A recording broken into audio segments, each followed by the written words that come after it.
Some women fight to be heard. Others never had that luxury. That morning on The View, no one expected a confrontation. They expected inspiration. What they got instead was silence sharp enough to cut glass. The studio lights of The View were warmer than usual, casting a soft glow across the table. Outside the windows behind them, a muted winter landscape stretched into the distance. Bare trees, pale skies, calm. Inside, everything looked composed, almost too composed. Sharon Stone sat upright, shoulders relaxed, hands folded lightly around her mug. She wore a deep olive dress, understated yet elegant, the kind of outfit chosen by someone who didn't need to announce her presence. Her eyes moved slowly as she listened, absorbing the room rather than claiming it.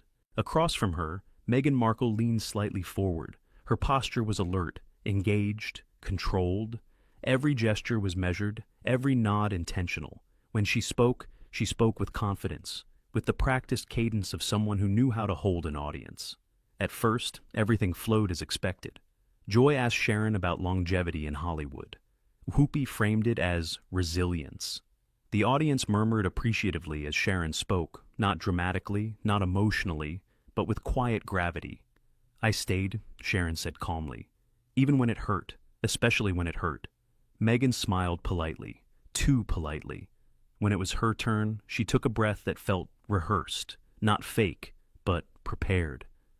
"For me," Meghan began, "survival meant refusing to be silent, refusing to accept the narrative written about me." Heads nodded, cameras tightened in.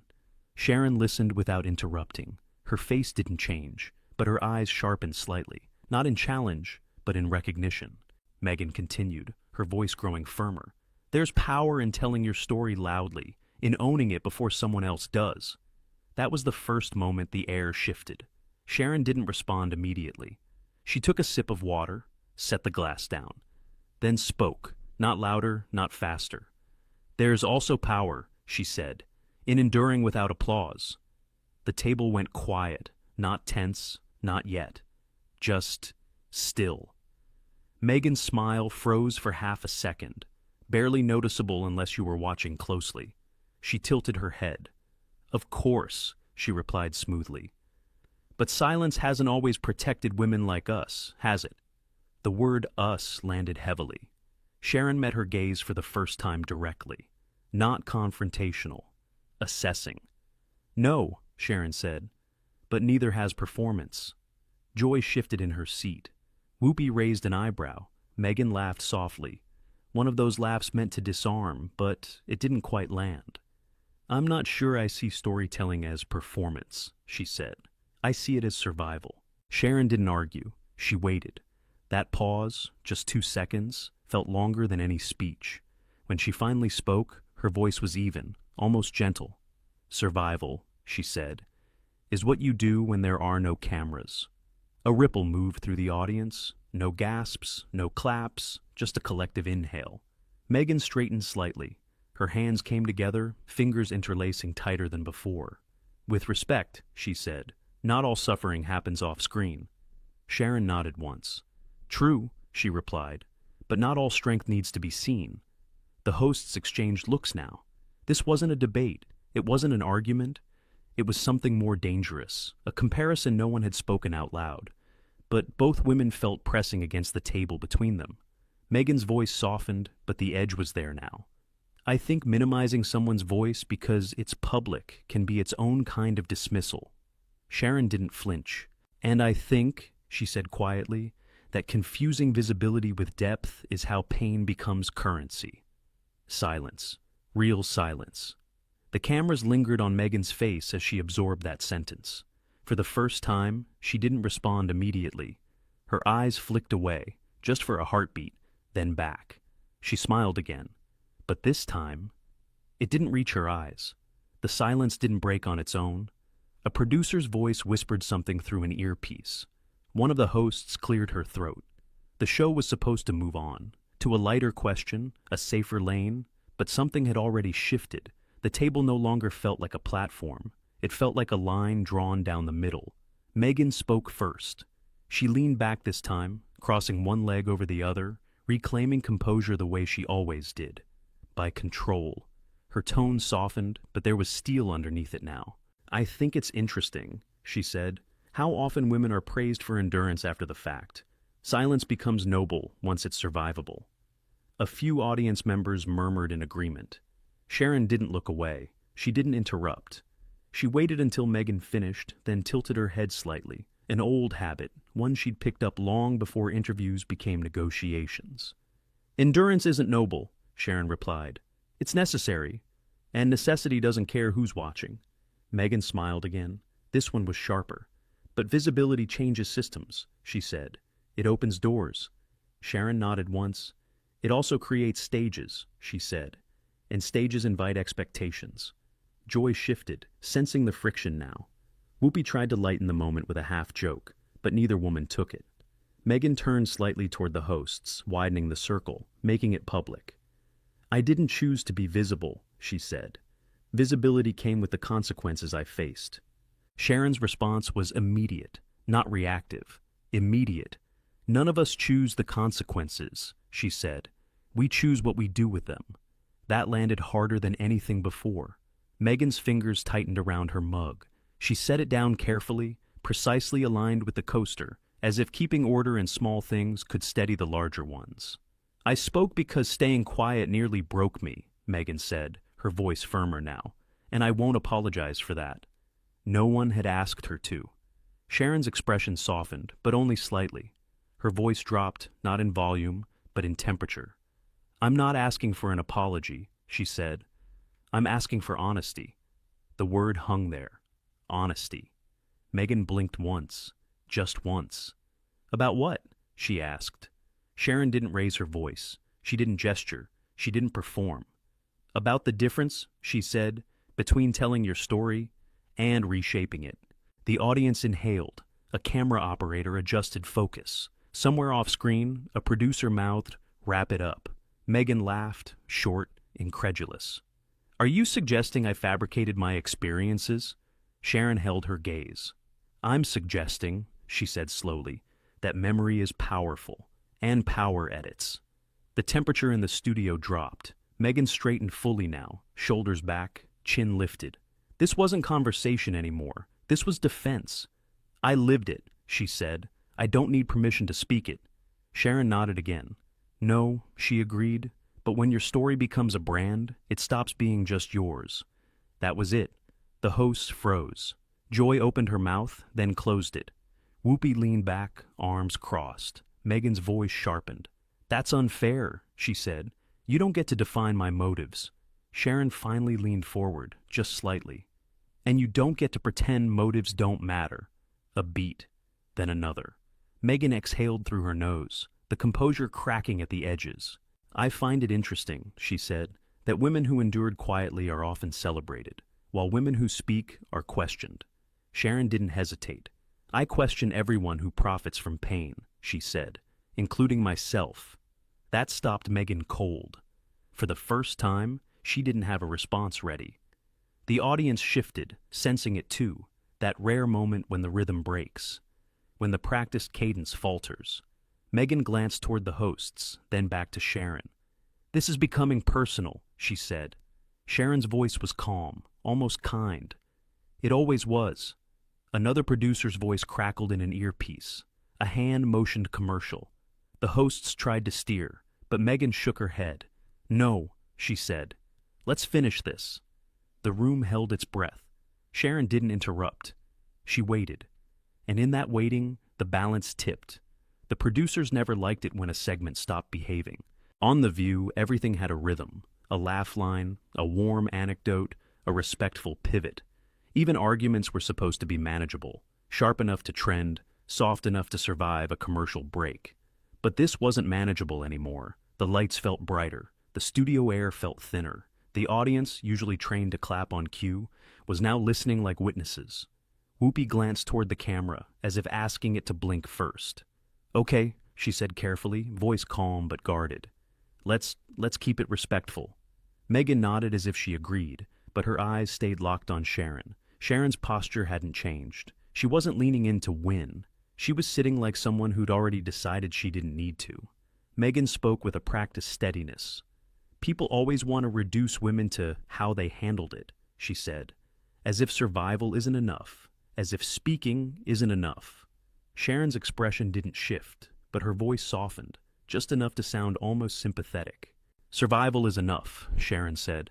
Speaking is enough, but speaking doesn't erase responsibility. Meghan's smile returned, smaller now, controlled. She tapped her fingertips lightly on the table, like she was counting time. Responsibility, she repeated. For what, exactly? Joy tried to jump in, offering a lifeline. I think Sharon's just saying... Meghan raised one hand without looking away.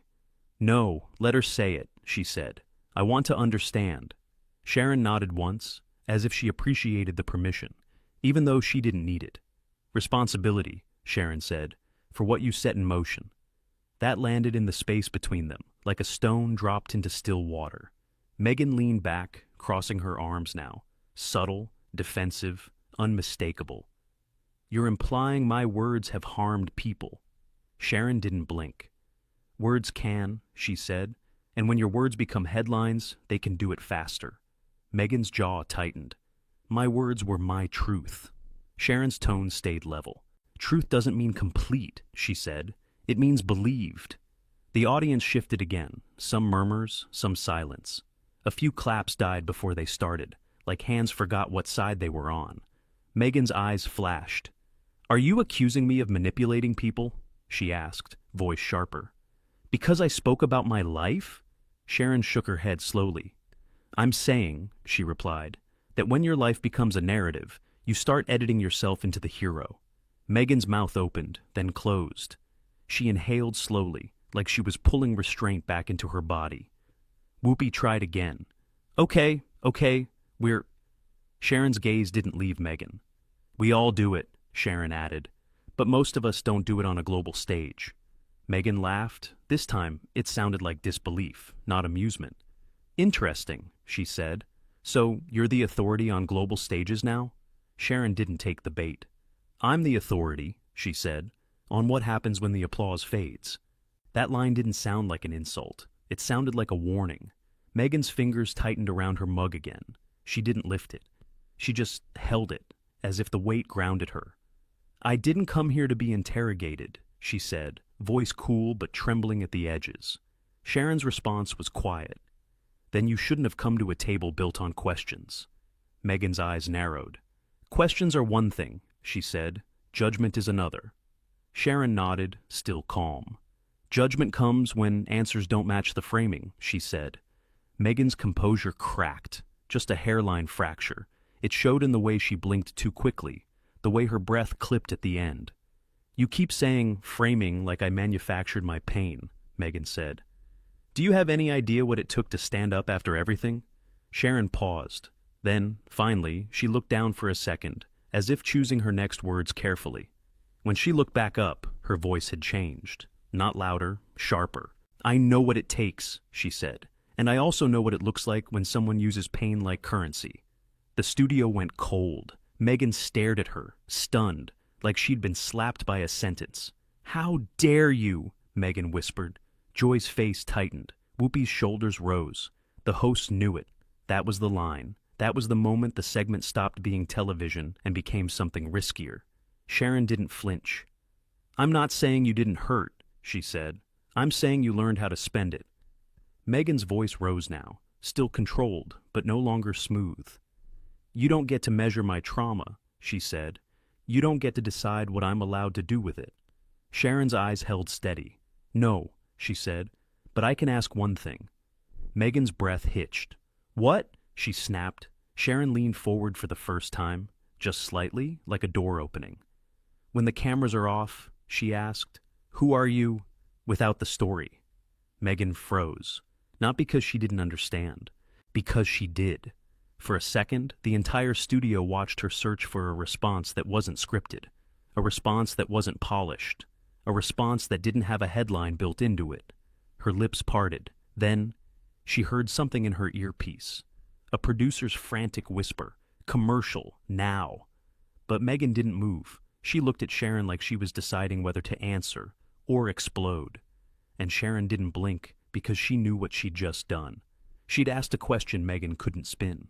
No one remembered the last time The View went silent like this. Not the polite silence before applause. Not the awkward silence after a joke that didn't land. This was something else. This was the sound of a studio realizing it had lost control. Meghan's hand was still wrapped around the mug, knuckles pale now. The producer's voices buzzed urgently in her ear. Commercial, we're going to break. But she didn't blink, didn't nod, didn't acknowledge them. Across from her, Sharon Stone hadn't moved. She wasn't smiling. She wasn't gloating. She looked almost tired. Meghan finally spoke, her voice lower than before, stripped of polish. "You don't know who I am when the cameras are off." Sharon didn't rush her. "That's true," she said, "but I know who people become when the cameras are on." That was it. Something snapped. Not loudly, not dramatically. It cracked quietly, the way ice gives way under a single confident step. Meghan set the mug down too hard. Coffee sloshed over the rim, staining the glossy table. "This is exactly what I'm talking about," she said, voice shaking now.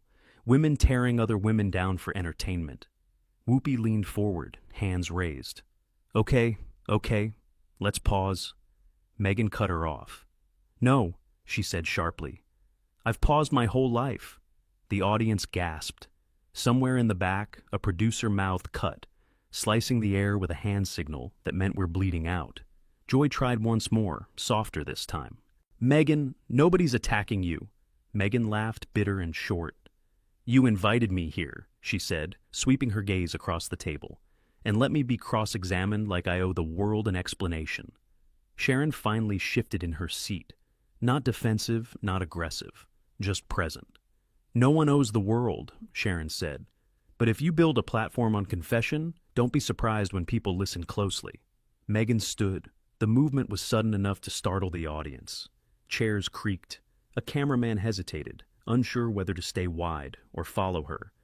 "I won't sit here," Meghan said, voice rising, "and be told my life is a performance." Sharon remained seated. "Then don't perform it," she replied. That line hit harder than anything else that day. Meghan stared at her, eyes glassy now, not crying, not calm. Something in between, something unguarded. "You think this is easy?" Meghan asked. "You think living under scrutiny doesn't change you?" Sharon's answer was quiet. "I think it does," she said. "And I think some people learn to live without it, and some learn to live from it." The studio felt like it might tip over. Whoopi stood now too, desperate to regain the room. "All right, we're going to take a break." But Meghan was already stepping away from the table. "No," she said. "I'm done." She turned toward the audience, toward the cameras, toward millions of unseen faces. "This is exactly why people stop telling the truth," she said, "because the moment you do, someone decides they know you better than you know yourself." Sharon watched her, not with anger, not with triumph, with something closer to resignation. "Or," Sharon said softly, "because the truth doesn't always like the mirror." Meghan froze for half a second. Then she walked. The microphone pack tugged at her blazer as a producer rushed forward, whispering urgently. The camera followed her instinctively. Too instinctively, catching the moment she reached the edge of the set. She stopped there, turned back, her voice trembled, but she didn't hide it. "You want to know who I am without the story?" she said. "You'll never know, because you don't deserve access to it." And with that, she stepped off the stage. The studio doors closed behind her with a dull, final thud. Silence. Real silence. The kind that doesn't ask to be filled. Whoopi exhaled slowly, rubbing her temples. Joy stared at the table. Sunny looked straight ahead, lips pressed together. And Sharon Stone, still seated, still calm, looked toward the empty chair Meghan had left behind. "I hope she finds peace," Sharon said quietly. "Off camera." The director finally found his voice. Cut to commercial. The screen faded to black. Clips hit social media before the episode even finished airing. Sharon Stone destroys Meghan Markle live. Meghan Markle walks off The View. That question no one expected. Comment sections exploded. Some defended Meghan fiercely. Some praised Sharon's composure. Most just replayed the moment over and over. The pause, the stare, the question that stopped everything. And somewhere, in a quiet car leaving the studio, Meghan stared out the window, replaying a single sentence she couldn't outrun. "Who are you?" without the story. If this moment shocked you, don't forget to like, subscribe, and turn on notifications, because the stories that make people walk away are usually the ones worth watching all the way through.